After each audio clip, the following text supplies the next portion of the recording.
Égua, tu sabias? Hoje o nosso podcast é extremamente especial. A gente vai começar agora o Agosto Lilás, de combate à violência contra a mulher, e é uma data muito oportuna para a gente falar desse tema que só cresce no nosso país, infelizmente. E a nossa convidada hoje é para lá de especial. Eu vou conversar hoje com a doutora Celeste. A doutora Celeste, vou pedir licença para ler o currículo dela, que é muito grande. A doutora Celeste Leite dos Santos é promotora de justiça em último grau do Colégio Recursal do Ministério Público aqui de São Paulo, pós-doutoranda em Direitos Humanos na Universidade de Salamanca, na Espanha, é doutora em Direito Civil pela Universidade de São Paulo, mestre em Direito Penal pela Pontifícia Universidade Católica PUC, aqui de São Paulo também, presidente do Instituto Brasileiro de Atenção Integral à Vítima, chamado Instituto Pró-Vítima, idealizadora do Instituto da Vítima, da Lei de Importunação Sexual e da Lei Distrital de Acolhimento de Vítimas, Análise e Resolução de Conflitos, a AVARC. É também coordenadora científica da Revista Internacional de Vitimologia e Justiça Restaurativa. E, além disso, é diretora de Relações Internacionais da Associação Paulista do Ministério Público. Então, sem maiores delongas, doutora Celeste, muito obrigada pela sua presença aqui com a gente, para a gente tratar de um tema tão importante. E eu queria lhe agradecer de coração por a senhora ter aceito o nosso convite e queria começar lhe perguntando o que lhe fez ter esse olhar voltado para as vítimas. Explica um pouquinho sobre isso, por favor. Bom, em primeiro lugar, eu queria agradecer o convite, Janice, para poder falar com o seu público do Égua, Tu Sabias. Bom, o que me fez? Eu sentia uma grande insatisfação na minha atuação prática, porque nem o réu era punido adequadamente pelos crimes praticados e nem a vítima saía satisfeita, mesmo com penas rigorosas. Então eu percebia essa insatisfação, tanto do lado da acusação quanto do lado da defesa, com o resultado do processo. Aí que eu chamei os promotores da Barra Funda, não sei se vocês sabem, mas a Barra Funda, ele é um fórum que ele pode ser considerado uma cidade, porque lá tem 200 promotores criminais. Nossa! Então é um grande balão de ensaio de uma política pública que possa sair, um laboratório mesmo. Uhum. E falei, olha, vamos mudar a forma de atuação? O que a gente está fazendo que pode melhorar a vida da vítima? Aí surgiu o projeto AVARC, Acolhimento de Vítimas, Análise e Resolução de Conflitos, que ele inclusive foi premiado na categoria Gestão no Conselho Nacional do Ministério Público posteriormente. Então nós mudamos a forma, passamos a ter uma busca ativa de vítimas, começávamos a mandar convites para que elas viessem à promotoria, explicassem o que realmente aconteceu, se elas estavam satisfeitas ou não com o trabalho da polícia. Então a gente conseguiu mapear em toda, pelo menos na cidade de São Paulo, inicialmente, onde elas eram bem atendidas, onde elas não eram, quais eram os gargalos. E, por exemplo, nós tínhamos um grande problema nos crimes, que a vítima ia até a delegacia e não retornava para a audiência judicial. Só que, infelizmente, enquanto não aprovado o Estatuto da Vítima, não basta a vítima, você foi lá na delegacia, falou do seu problema e você acha que resolveu. Vão achar quem roubou o seu celular, quem assaltou sua casa, quem furtou você no ônibus. Não é assim, porque tudo precisa ser confirmado em juízo. Então, é como se o inquérito policial não valesse nada, ele fosse só um início, mas não o destino. Sim. E as vítimas não compreendiam. E uma das grandes causas de impunidade não era que o crime não existiu ou que não tinha sido bem investigado, era que a única testemunha do crime, que era justamente a vítima, né, que hoje nós sabemos que ela é mais do que uma mera testemunha, ela não comparecia, não dava a sua versão da história. E isso daí o juiz absolvia, porque ele não tinha como confirmar os fatos.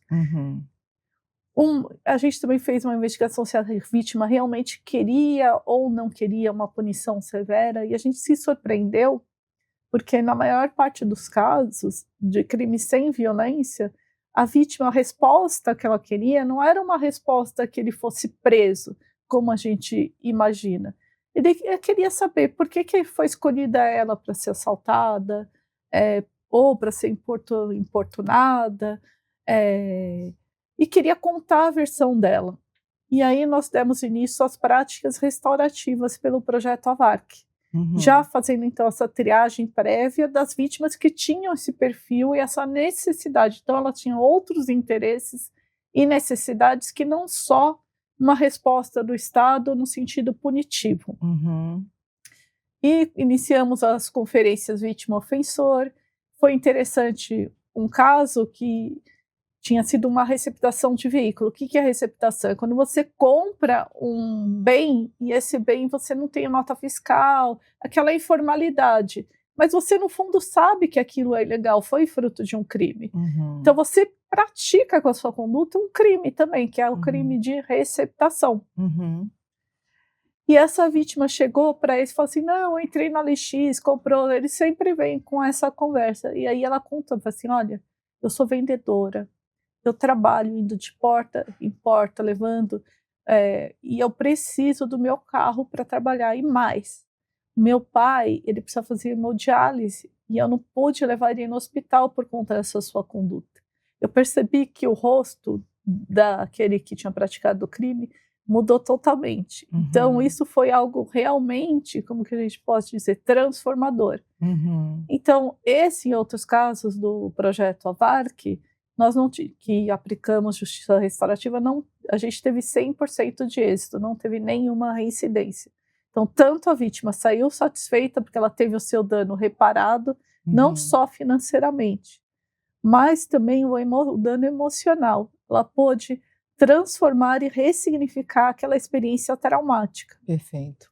Então, esse conceito de vítima foi ampliado, foi dado um outro olhar. E de um modo simples, para quem estiver acompanhando a gente, o que seria o conceito de vitimologia que a senhora estuda e aplica no Instituto Provítima? Bom, vitimologia ela é uma ciência nova e ela é uma ciência autônoma. Aqui no Brasil as pessoas insistem em confundir com criminologia, eles querem atrelar. Só que vítima não é só vítima de crime. Você teve uma enchente, perdeu tudo, perdeu sua lavoura, você perdeu os seus animais, o gado, o cachorro, você perdeu um ente querido. Então, um caso de calamidades públicas e desastres. Então, nós temos fatos traumáticos. Então, o conceito de vítima, a vitimologia, ela trabalha com os fatos traumáticos e estuda o processo de vitimização, ou seja, como você se torna uma vítima, e desvitimização. Então, o que o Estado precisa fazer para que você deixe de ser uma vítima? Porque se o Estado não faz nada, aquele trauma ele só vai se aprofundando no tempo. Por isso que a gente fala em vitimização primária, secundária, terciária e até quaternária, que é os graus de violações na esfera do indivíduo, do ser humano, que vai aumentando com o decorrer do tempo. Perfeito. E ganhou muita repercussão nacional e internacional, agora uma vítima famosa que é a Mariana Ferrer. Explique um pouquinho para a gente, de um modo bem claro, por favor, o que aconteceu com a Mariana Ferrer, como é o caso dela e a lei que acabou surgindo depois em razão desse caso. Por que essa vítima ganhou tanta repercussão? Bom, o que foi mostrado para todos foi ser uma vítima sendo torturada, humilhada em audiência por 3 homens mascarados em audiência. Então, ela, uma menina de 21 anos, sendo culpabilizada, ou seja, eles aplicavam a técnica Darvus, que você coloca a vítima como se fosse a agressora, uma inversão de papéis. Então, é porque ela tirou uma foto sexy e justifica o fato dela ter sido estuprada. Ou porque ela trabalha como influenciadora, isso aí justifica que então ela estava lá disponível para que pudesse ser tomado o seu corpo. Mas o caso da Mariana ele vai muito além disso. Tem muitas portas ainda para serem abertas nesse caso, uma caixa preta realmente que já, mais que o pouco que foi aberto para a sociedade, já mudou completamente a forma como a justiça enxerga a vítima. Foi finalmente mostrado, olha, você justiça não pode ser causadora de dano. Você não pode traumatizar a vítima mais do que o próprio crime. A pessoa vai lá para ser acolhida, para ser protegida, e ela é julgada, ela é vilipendiada, ela tem todos os seus direitos violados. E isso não ocorre só no caso dela, mas foi um caso emblemático para ter essa virada de chave, para que a gente começasse a ver a vítima com outros olhos. E aí a Lei Mariana Ferrer trouxe toda essa questão da proteção da vítima e testemunhas no ambiente judicial, não só em audiências, mas durante todo o processo. O que seria uma proteção durante todo o processo? Sim, porque você não pode juntar fotografias, você não pode questionar a vítima a vida da vítima. Antes a gente falava no sacrossanto direito de defesa, e hoje nós vemos que existe exercício abusivo de direito de defesa, e isso tem que ser coibido, tanto pelo Ministério Público quanto pelo Poder Judiciário. E outra, o Estado não pode ter como resposta, por exemplo, um desagravo da OAB porque supostamente foi cassada a palavra. Palavra que viola direitos, ela tem que ser cassada mesmo. Então a OAB também está se conscientizando de que não é qualquer atuação que vale. A atuação ela tem que ficar distrita aos fatos, o que realmente aconteceu, e buscar, então, perguntas que sejam pertinentes e não perguntas ofensivas, humilhantes e discriminatórias. Perfeito. Então, o caso da Mariana ficou famoso exatamente porque houve uma gravação, né, doutora? Então, aquela audiência foi toda gravada, aquele cenário foi o caos, né, como a senhora falou, eram 3 homens praticamente dizendo que ela pediu para ser estuprada, como se fosse isso, né? E a gente tem no Brasil um caso também emblemático, que é o da Ângela Diniz, que inclusive tem uma série que chama Assassinada e Culpada, porque é como se ela tivesse pedido para ser assassinada pelo ex-marido dela, porque ele não estava satisfeito com a vida que ela levava, né? Então, são posturas que no Brasil a gente tem visto no judiciário, infelizmente, julgando com um olhar que não deveria ser o adequado, que não é o adequado, né? Então a gente precisa mudar. E a senhora já consegue ver alguma mudança positiva a partir da implantação da Lei Mariana Ferrer? Então, nós temos várias mudanças positivas. Além da própria Lei Mariana Ferrer, nós temos inúmeros julgados que citam a Lei Mariana Ferrer, que esse ano completa 5 anos.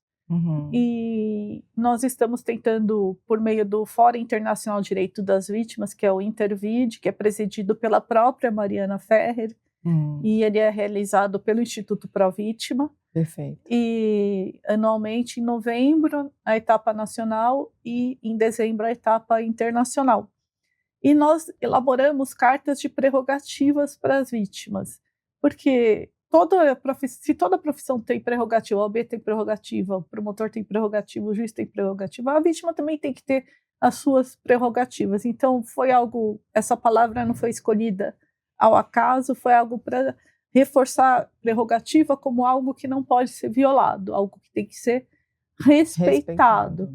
Então, nós estamos lutando, por exemplo, a senadora Mara Gabrilli propôs um projeto de lei para criar as varas especializadas em crimes sexuais. Por exemplo, nós estamos lutando também no Superior Tribunal Militar para que tenha a paridade de gênero. Por quê? Nós, mulheres, nas profissões, primeiro, no passado existia o gargalo de acesso, existia o que nós chamamos de uma segregação horizontal. A gente sequer chegava no judiciário, no Ministério Público, porque tinha uma discriminação mesmo, né?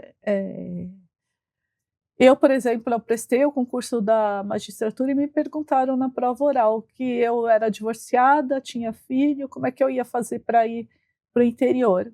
Agora, esse tipo de pergunta, um homem divorciado e com filhos, ele não é questionado sobre isso. Então, toda essa questão da conduta da mulher, como se isso fosse interferir a sua vida pessoal na sua vida profissional. Não digo que não interfira, mas que no mínimo a gente tem uma paridade. Se isso é importante para saber se aquela mulher pode ser juíza, pode ser promotora, pode ser oficial de cartório, tem tem que ser igualmente importante para saber se aquele homem pode ocupar aquele posto de poder e decisão. Perfeito. Porque esse questionamento é feito só para as As mulheres, mulheres. e não são as mulheres que aparecem posteriormente em manchetes de jornal acusadas de assédio moral, de assédio sexual, de estupros. Então, nós temos que fazer essa virada de chave. A mulher, ela não tem que estar sempre se provando melhor, ela tem que apenas provar que está em igualdade de condições que o homem. Perfeito. E a senhora falou uma expressão muito importante, gênero. E aí eu lhe pergunto, o protocolo de julgamento com perspectiva de gênero que existe no nosso país, que é de observância obrigatória no nosso país, como isso tem sido aplicado? Porque eu não sei a sua visão, mas a minha é que, infelizmente, não tem sido aplicado. Eu conheço diversas decisões que dizem que, olha, você, mulher, não tem direito à aplicação do protocolo porque você não é vulnerável, ou porque essa questão aqui não demanda a aplicação de um protocolo. Então, como que a senhora vê essa aplicação do protocolo nesse sentido de auxiliar a essas vítimas mulheres pela perspectiva de gênero? De igualar. Então, o protocolo de julgamento com perspectiva de gênero não está atrelado ao conceito de vulnerabilidade. Até porque a vulnerabilidade tem camadas. Nós vivemos em um sistema patriarcal, mais que uma sociedade patriarcal. O que é um sistema? Tudo foi pensado e idealizado para os homens. Até 2018, no Senado, não tinha um banheiro para senadoras. Por quê? Não era para nós estarmos naquele espaço de poder e decisão. Tanto que sequer foi pensada a nossa inclusão naquele espaço, por exemplo. Então, e quando nós falamos em vulnerabilidade, ela tem camadas. O que seriam camadas de vulnerabilidade? Então, uma mulher, ela já está em uma situação de vulnerabilidade em relação ao homem por conta do sistema patriarcal. Não importa se ela é juíza, se ela é promotora, se ela é delegada, se ela é deputada ou se ela é senadora, até presidente do país. Isso já é inerente a um sistema que nós estamos em processo de desconstrução, que é o sistema patriarcal. E nós temos outras camadas de vulnerabilidade também. Então, seria a questão racial, que diminui o acesso a cargos de liderança, temos a questão da própria renda, a pessoa teve menos oportunidade, são diversas camadas que vão sendo construídas, mas o protocolo, ele já pressupõe que, ao falar de gênero, essa vulnerabilidade já está implícita. Então, você não precisa analisar. Isso aí já é um fato dado, não é nenhuma presunção, é uma verdade. Então, você tem que já partir dessa verdade. As mulheres estão em desigualdade de condições nos homens. O protocolo foi feito para quê? Para tentar igualar, para que tanto mulheres quanto homens tenham um julgamento justo. Não é para que ela tenha privilégios ou benefícios, mas que seja analisada aquela situação à luz do caso concreto. Por exemplo, é muito comum as corregedorias elas colocarem mais requisitos para as mulheres que elas não exigem para os homens, e requisitos alheios à própria função. Então, um eventual erro. Errar, todo mundo erra, isso é algo inerente do ser humano. Mas se a gente precisa verificar se aquele erro é algo reiterado, se é algo inexcusável, se é algo doloso, é isso que a corregedoria tem que verificar. O papel dela não é punitivo, ele é muito mais orientativo. Né? E a gente cada vez mais está trazendo à lume essa questão que a corregedoria não pode ser instrumento de perseguição. Então, você não pode instrumentalizar uma corregedoria para você cada vez mais achacar uma mulher quando ela finalmente consegue ocupar um cargo de poder e liderança. Perfeito, doutora. E aí, se o protocolo não é observado, e se a corregedoria, como a senhora falou, atua dessa outra forma, a gente tem aí a presença de uma violência institucional. Exatamente. Porque aí a gente vai para as violências invisíveis que existem contra a mulher. Então, uma coisa acaba levando a outra. E essas formas de violência invisíveis, elas estão previstas de uma maneira ampla na Lei Maria da Penha, mas eu queria lhe perguntar, o que lhe parece que precisa ser alterado em especial em relação às violências invisíveis, para que a mulher realmente tenha proteção no nosso Estado brasileiro? Antes de eu responder isso, eu queria só tocar num ponto importante ainda relacionado à Mariana Ferrer, porque o Instituto Pró-Vítima, ele acompanhou a Mariana em setembro do ano passado até Genebra para que ela pudesse finalmente ser ouvida e escutada, porque ouvir é diferente de escutar. E isso sem julgamento, sem perguntas ofensivas, sem questionamentos. E nós conseguimos que, em maio, o Estado brasileiro fosse intimado para prestar esclarecimento contra as graves violações de direitos humanos. As graves violações que foram dadas por 4 procedimentos da ONU, tanto de discriminação contra meninos e meninas, da saúde, da independência dos juízes e advogados, e teve um quarto procedimento que também assinou essa carta. Então, foram equivalente então a 4 setores diferentes da ONU que viram violações graves no caso da Mariana. E uma das conclusões, até para linkar com o que a gente estava falando, era justamente que o Brasil comprove que tem capacitado e aplicado o protocolo de julgamento com perspectiva de gênero. E isso é um sinal de uma futura condenação, porque nós, além de levá-la para ser ouvida perante esses procedimentos especiais, nós também já representamos o caso dela na ONU, que está pendente de análise.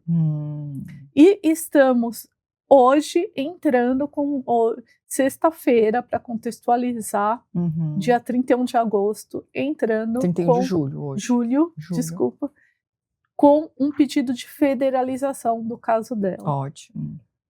Até por conta de todas essas violações e porque, como eu disse que era uma caixa de Pandora, ela não foi a única vítima daquele caso.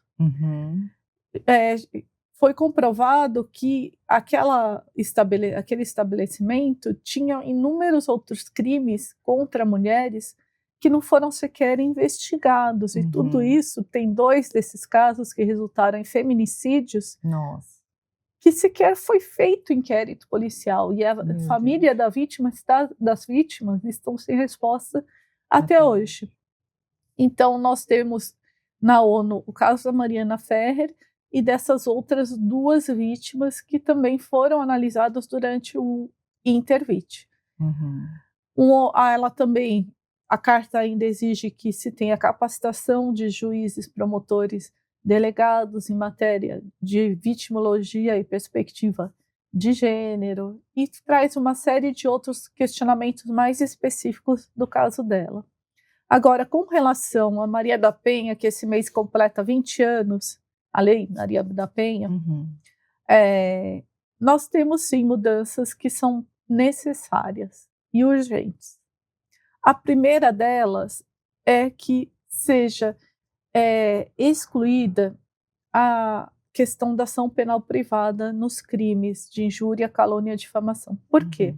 Nós sabemos que a mulher que está num relacionamento tóxico, isso é um ciclo de violência. Então, ela, salvo exceções, que já começa com agressão física e o feminicídio, em regra, isso é algo que vai sendo progressivo ao longo do tempo. E, normalmente, começa justamente com as ofensas morais. E as ofensas morais, elas ficam impunes por uma série de motivos. Primeiro, se você diz que é ação penal privada, você é vítima, o que isso impacta? O que isso significa para você? Você vai na delegacia, fez um boletim de ocorrência, você já superou uma série de obstáculos para conseguir estar lá e fazer aquela denúncia. Ele vai ser investigado e punido? Não. Por quê? Você tem que contratar um advogado. Você tem que pagar um advogado. E essa informação não é dada na delegacia de polícia, que ela tem que contratar um advogado. Segundo, os advogados, eles não têm uma formação voltada para entrar com queixas-crimes. É muito comum que eles digam que fizeram a representação na delegacia, que estão esperando aguardando Que acha que é o suficiente, né? O próprio advogado muitas vezes Verdade. tem essa limitação. E que tal? Ou ele está acompanhando, ele é um advogado zeloso, condeноso e tal, mas ele não entende que ele tem que propor a ação em 6 meses. Se a investigação não acaba em 6 meses, você tem que propor a queixa-crime. Uhum. E aí, a hora que entra com a queixa-crime, já há uma série de outros obstáculos, porque tem muitos requisitos, eles não estão acostumados a redigir uma linguagem acusatória com elementos essenciais do que um promotor de justiça faz. Então, se nós queremos realmente coibir essa escalada do ciclo de violência, nós precisamos colocar, então, na Lei Maria da Penha, que nos crimes de violência doméstica e familiar, a ação penal pública será sempre, e em todos os casos, pública e incondicionada. Uhum. Isso se aplica para o crime de perseguição, que hoje também precisa, aí não é ação penal privada, mas é um outro conceito que as pessoas vão falar: que é isso? Né? Ação penal pública condicionada à representação. O que é a representação? Significa que a mesma coisa, você foi na delegacia, você fez a sua denúncia, aquilo vale? Não, não vale por si só. Você tem que falar para o delegado que você quer mesmo que aquela pessoa que você está acusando, que ela seja investigada e punida, assim, que não sequer se instaura inquérito policial. É o que eu chamo de cascas de banana. O legislador foi todo pensado para proteger o réu no nosso sistema. Então, protegendo o réu, você cria ação penal privada, você cria prazo de 6 meses, que agora na lei foi aumentado para um ano, mas mesmo assim eu acho que não deveria ter prazo nenhum. Você cria, então, necessidade de representação, você cria toda uma tecnicidade que não é acessível e não é compreendida pela vítima. Que muitas Nem vezes, pela maioria da população, né? Nem pela maioria da população. E as pessoas falam: por que fica impune? Eu atendi recentemente uma vítima que ela veio que ela queria fazer o que fosse calculado. Ela tem uma tese de que cada palavra, cada ofensa que ela recebeu, e ela gravou todas, ela devia ser quantificada para ela ter uma indenização. E eu expliquei para ela que está correto, mas que não é o promotor de justiça que vai fazer isso. Ele pode até opinar na reparação do dano. Sim. Mas que era ela que tinha que contratar o advogado e entrar com essa ação para que ele fosse punido. Sim, uma ação autônoma, que não depende do Ministério Público. Então, por isso que tem essa necessidade de tirar esses gargalos. São obstáculos no acesso à justiça. Perfeito. Então, a gente vê exatamente essas violências invisíveis que tanto me preocupam, sabe, doutora? Porque, como a senhora falou, é tudo escalonado, não começa direto com uma facada ou um tiro. Começam com pequenos gestos, são as microagressões, falas que tentam sempre diminuir a mulher. E aí, quando ela busca ajuda, seja do Instituto Pró-Vítima ou de uma delegacia da mulher, ela tem muita dificuldade dessa aplicação. Então, do ponto de vista prático, se uma mulher estiver sendo vítima de violência contra a mulher ou qualquer tipo de violência, já que a vitimologia amplia o conceito, como que ela pode ter acesso ao Instituto Pró-Vítima? O que ela precisa para ter esse acesso e essa proteção? Bom, o Instituto Pró-Vítima, ele faz um acolhimento jurídico. O que isso significa? A gente não fornece um advogado para você. Você vai ter uma consulta com o advogado. Você vai ter uma orientação jurídica. É importante para também não gerar falsas expectativas. Mas essa orientação jurídica pode te ajudar. Se você não registrou o boletim de ocorrência, ela vai te orientar, por exemplo, a pegar todas as notas fiscais para você comprovar quanto você gasta com alimentação, certidão de nascimento dos seus filhos, provar que vocês viajam, padrão de vida da família, ensinar você muitas vezes a ter uma reserva antes de fazer a denúncia para você conseguir se sustentar minimamente até que tenha uma resposta da justiça, que é lenta e demorada. Então ela vai dar toda uma orientação e nós também fazemos um acolhimento psicológico de 8 a 10 sessões para que durante esse processo de denúncia você possa estar assistida emocionalmente e sendo fortalecida, né? Que nós sabemos que é um momento de fragilidade e que você precisa de um amparo, precisa de uma rede, alguém que esteja lá ao seu lado. E o Instituto Pró-Vítima, ele tem o Estatuto da Vítima, que é algo muito caro para nós. Ele foi criado inicialmente para acompanhar a tramitação do Estatuto da Vítima, que é o PL 3890 de 2020. Por que isso é importante? A gente viu nessa entrevista, por exemplo, que você não sabe que tem que contratar um advogado. Então, esse é um dos pontos que o Estatuto da Vítima traz: o direito de informação, o direito de comunicação, o direito à reparação do dano, o direito de defesa. Então, que a vítima também tenha direito a ter um advogado, não é só o réu que deveria ter direito a ter advogado. E traz as vítimas de especial vulnerabilidade. Então, todo um cuidado e treinamento que a justiça tem que ter para te acolher, não só a justiça, porque a gente precisa treinar a saúde pública, que você pode ser revitimizada no hospital, assistência social. Então, todos aqueles que tenham contatos com vítimas. E é importante a gente falar nisso, porque na segunda semana de agosto, ele já está incluído no esforço concentrado. E nós precisamos do apoio de todos, não só para que ele seja aprovado, porque ele o será, mas a gente precisa saber qual versão que será aprovada, porque na Câmara dos Deputados ele foi fruto de 5 anos de discussão, com participação de coletivos de vítimas. Várias vítimas foram ouvidas, trouxeram as suas necessidades, com parecer da Associação Nacional dos Juízes, da CONAMP, que é a Associação Nacional do Ministério Público, da Associação Nacional dos Delegados, da Saúde, da Assistência Civil, e foi feita uma negociação ampla, direita, esquerda, centro, e se chegou a um texto de consenso. E para isso demorou 5 anos para que se chegasse a esse trabalho de lapidação. Posteriormente ele foi para o Senado, e na Comissão de Direitos Humanos estavam presentes todos os senadores da comissão. Também teve um debate amplo, e eles chegaram à conclusão que o texto estava maduro para votar, estava pronto para ir para o plenário e pedir urgência. Naquele momento eles não conseguiram urgência, foi para a Comissão de Segurança Pública, e no apagar das luzes, 2 dias antes do recesso parlamentar, já não tinha nenhum senador presente na reunião. Eu tenho o vídeo, mostra que a única pessoa presente era o próprio relator. Ele apresentou um substitutivo. E as pessoas falam, quais são suas objeções ao substitutivo?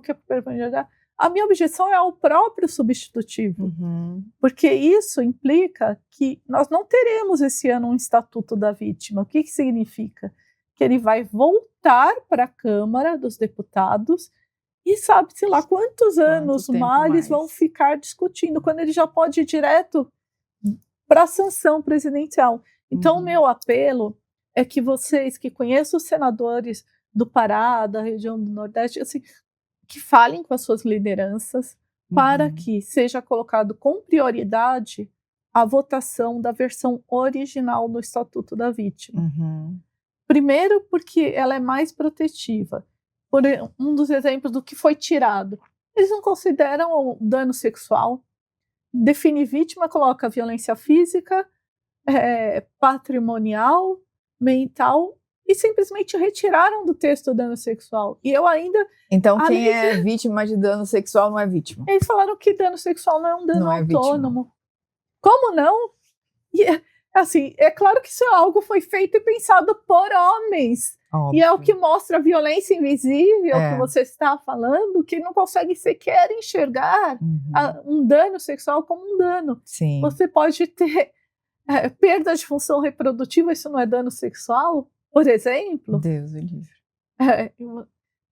Para citar um único exemplo, perda de função reprodutiva, uma alteração fisiológica, tem uma série de gamas de danos sexuais que ele é, sim, e a doutrina internacional, ela é. Eles falam, não, a gente tem a violência sexual, mas não tem o dano sexual como uma categoria autônoma. Isso no passado, em 1996, quando eu idealizei o dano psíquico, e foi justamente na Faculdade de Direito da USP, quando eu estava fazendo o meu doutoramento, foi em 1996, não existia nem a Lei Maria da Penha. Foi uma luta para que se reconhecesse que o dano psicológico era um dano, que não existia só dano físico. E agora, em pleno 2021, agora eu vou começar outra jornada para provar para as pessoas que existem danos sexuais. E outra, o estatuto original, quando eu digo original, é o projeto aprovado na Câmara. Que não esse que está no Senado agora, né? Já passou assim, não, que é claro que o que foi proposto inicialmente sofreu múltiplas alterações, que foi construído ao longo de 5 anos, né? Uma versão final. Ele também tira do conceito de especial vulnerabilidade as vítimas de violência doméstica. Estavam lá, sumiram.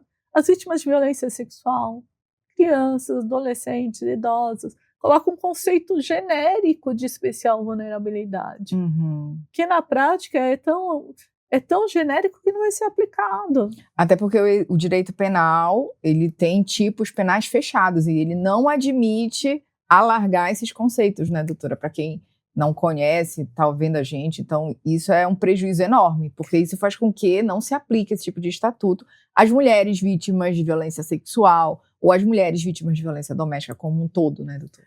Aí você fala, não conheço nenhum senador, não conheço nenhum político. Entre na página dos políticos, principalmente no seu estado, começa a comentar no Instagram. Exato. Assim, olha... Marca esse vídeo aqui, marca todos os deputados, senadores que você conhece, que você votou, que às vezes a gente até esquece, né? A população brasileira vota e esquece em quem votou. Esse ano tem eleição, então não esqueça esses candidatos e busque respostas, porque a gente precisa de lei para proteger as mulheres. Porque do jeito que está, nós mulheres estamos sendo vítimas de chacina. E ninguém quer passar por isso, a gente quer viver, a gente não quer morrer na mão dos nossos companheiros, enfim, ou de quem acha que é nosso dono, né? Então isso precisa mudar. E a gente só vai conseguir uma mudança efetiva quando a gente tiver leis que realmente sejam efetivadas. E infelizmente, doutora, a gente precisa ainda ver casos, né, como o da Mariana Ferrer ou outras mulheres que passem por isso, ou até filhas de senadores que, Deus o livre, passem por algum tipo de importunação sexual, violência sexual, para que a sociedade entenda que a lei precisa mudar. Porque, infelizmente, só quando dói na gente é que parece que cai a ficha, literalmente. Antes disso, fica tudo muito no abstrato. E a gente precisa mudar isso. Então, hoje, esse ano, é o ano para a gente abrir o olho e prestar atenção em quem a gente vai votar. Porque muitas das vezes a gente prefere não se meter, política é uma coisa distante, não quero saber. Mas não, é lá onde não tinha nem banheiro para as senadoras até 2018, como a senhora falou, que são decididas as nossas vidas. Então a gente precisa participar disso. A gente precisa chamar esse debate para a nossa casa, para os nossos filhos, para a nossa educação, para poder exigir os nossos direitos. Verdade, doutora? Verdade. Falou muito bem, doutora Janice. Então, doutora Celeste, muito obrigada pela sua presença, pela sua participação. A gente está aqui em São Paulo, então esse podcast foi muito especial. Parabéns pelo seu Instituto Provítima. Eu fiquei muito feliz de lhe conhecer. Já lhe conhecia das redes sociais, de ver a sua atuação. E que nós tenhamos muitas outras doutoras Celestes e mulheres de garra, né, que assim como a senhora lutam por essa causa efetivamente, para que a gente consiga mudar essa realidade. Então, muito obrigada e parabéns pela sua atuação. Égua, tu sabias?